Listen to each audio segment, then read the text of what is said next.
e si sono fermati un attimo nella mia entrata, proprio davanti al mio cancello, come si vede dalle telecamere,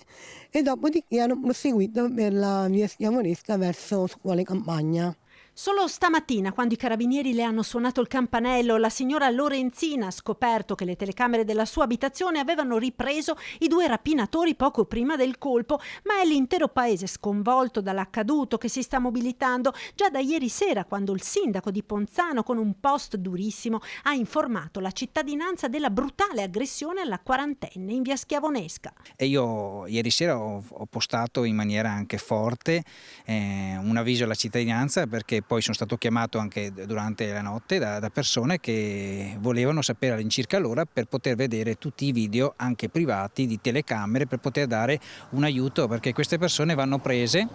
e mi auguro che poi la giustizia faccia il suo corso. Nel mio post sono stato abbastanza duro, perché io credo che persone così meritino di prendere ciò che hanno dato, ma magari anche in maggiore dimensione, perché io credo che non è corretto che alla violenza si risponda con la violenza, ma non è possibile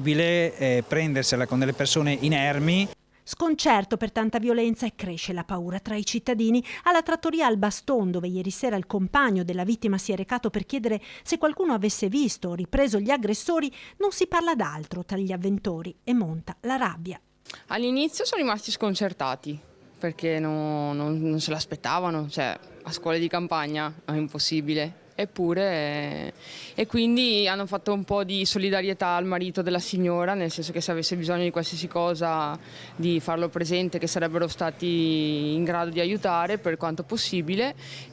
però più di questo c'è un po' di rabbia, ecco, quella sì. Probabilmente se qualcuno poi parte, prima o poi succederà.